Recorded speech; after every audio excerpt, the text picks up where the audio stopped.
So hello guys, welcome back to my channel knowledge of disease. और आज मैं आई हूँ एक टॉपिक के साथ जो कि बहुत ज्यादा ही इंपॉर्टेंट होने वाला है, या फिर ये कहूँ कि बहुत ज्यादा यूजफुल होने वाला है। तो आज मैं बात करने वाली हूँ इनीमिया के बारे में कि इनीमिया क्या होता है। तो इनीमिया जो होता है उसको हम लोग बोलते हैं खून की कमी को, मतलब एचबी, अगर हीमोग्लोबिन आपका कम है तो उसको हम इनीमिया बोलते हैं। तो चलिए बिना वक्त गए स्टार्ट करते हैं कि इनीमिया क्या होता है, कैसे होता है, क्यों होता है। तो हम बात करते हैं कि इनीमिया के बारे में। तो इनीमिया एक वो प्रॉब्लम है जिसकी वजह से जो पेशेंट होता है, या फिर ये बोलूं जो व्यक्ति होता है जिसको इनीमिया का प्रॉब्लम होता है या खून की कमी होती है, उसको अच्छा महसूस नहीं होता है, उसे कमजोरी लगती है, उसको कुछ अच्छा नहीं लगता है, उसको फीवर टाइप में लगता है, सर में दर्द होता है, बॉडी पेन होता है, जिसकी वजह से उसे ये होता लगता है कि मुझे कोई बीमारी है, लेकिन उसका मेन कारण होता है उसके खून की कमी होने की वजह से। और मोस्टली उसमें ये होता है कि वो वीकनेस आ जाता है, वो कमजोर हो जाता है, उसे बार बार चक्कर आता है, जिसकी वजह से वो फील करता है कि हाँ मुझे ये परेशानी है।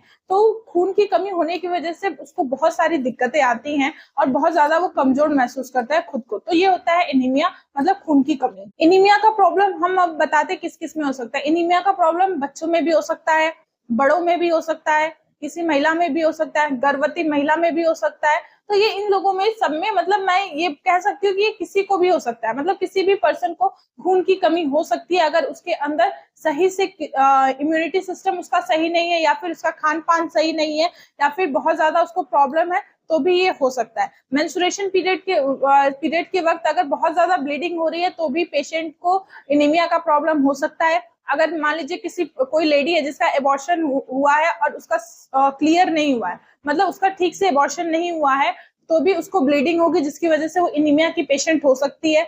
मोस्टली प्रेग्नेंट औरत जो होती हैं, जो प्रेग्नेंट होती हैं, उनका जो बेबी अंदर डेवलप हो रहा होगा, उसको ब्लड की ज्यादा रिक्वायरमेंट होती है, जिसकी वजह से जो महिला होती है उसको भी इनीमिया का प्रॉब्लम हो सकता है। तो मैंने आपको बताया कि किन किन लोगों को इनीमिया का प्रॉब्लम हो सकता है। अब हम बात करते हैं कि खून की कमी होने के लक्षण क्या क्या होते हैं, मतलब इनीमिया के लक्षण क्या क्या होते हैं। तो इनीमिया के लक्षण होते हैं सिर में दर्द होना, हाथ पैर ठंडा होना, चक्कर आना, पूरा फेस या फिर पूरी बॉडी पीला पड़ जाना, या फिर उसमें बहुत ज्यादा कमजोरी महसूस करना, या फिर मतलब भूख नहीं लगना, अपने आप को बहुत कमजोर महसूस करना। तो ये सारे लक्षण होते हैं इनीमिया के। अब हम बात करते हैं कि खून की कमी के कारण क्या क्या होते हैं। जो पेशेंट होता है, अगर वो उसकी इम्यूनिटी सिस्टम सही नहीं है तो भी उसको खून की कमी हो सकती है। अगर वो ठीक से अपना आहार नहीं लेता है, अच्छे से अपना डेली रूटीन का आहार नहीं ले रहा है, तो भी उसको खून की कमी हो सकती है। प्रेग्नेंट लेडी है तो उसका बेबी जो डेवलप हो रहा है उसको ब्लड चाहिए होता है, रिक्वायरमेंट होती है, तो भी इनीमिया का प्रॉब्लम उनको हो सकता है। और मेंस्ट्रुएशन पीरियड में अगर बहुत ज्यादा ब्लीडिंग हो रही है गर्ल को, तो उसको भी इनीमिया का प्रॉब्लम हो सकता है। कभी चोट लगी और वो खून रुक नहीं रहा है तो भी इनीमिया का प्रॉब्लम हो सकता है।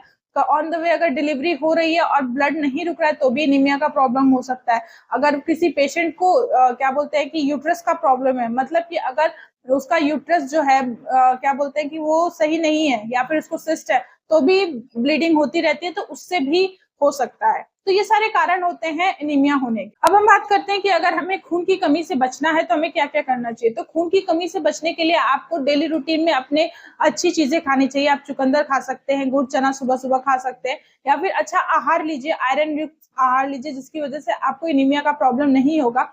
आप स्मोकिंग और ड्रिंकिंग इन सारी चीजों से दूर रहिए, और कॉफी और चाय कम पिया करिए, जिसकी वजह से आपको इनीमिया का प्रॉब्लम नहीं होगा। तो ये सारे चीजें थी जिससे मैंने आपको बताया कि आप कैसे बच सकते हैं। अब हम बात करते हैं कि अगर आपको इनीमिया का डायग्नोसिस करवाना है, मतलब कि अगर आप चाहते हैं कि पता चले कि हाँ कि हमें इनीमिया का प्रॉब्लम हुआ है, तो इसके डायग्नोसिस या परीक्षण के लिए आपको क्या क्या कराना चाहिए। आप सीबीसी करवा सकते हैं, एचबी करवा सकते हैं, या फिर आप अपना ब्लड टेस्ट करवा सकते हैं। इन सारी चीजों से आपको ये पता चल जाएगा कि आपको ब्लड की कमी हो रही है, इनीमिया का प्रॉब्लम हो रहा है। तो आज मैंने डिस्कस किया आपके साथ कि खून की कमी या इनीमिया क्या होता है, किस तरह होता है, उसके बचाव क्या होते हैं और उसके डायग्नोसिस क्या होते हैं, मैंने आपसे पूरी तरह डिस्कस किया। आई होप आपको वीडियो पसंद आई होगी और आपको समझ में भी आया होगा। अगर आपको पसंद आई है तो प्लीज इसको लाइक करिए, शेयर करिए और सब्सक्राइब करिए, और कमेंट करके हमको ये बताइए कि आपको इसमें क्या समझ में नहीं है। हम आपकी पूरी हेल्प करेंगे। हम मिलते हैं नेक्स्ट वीडियो में, तब तक के लिए थैंक यू।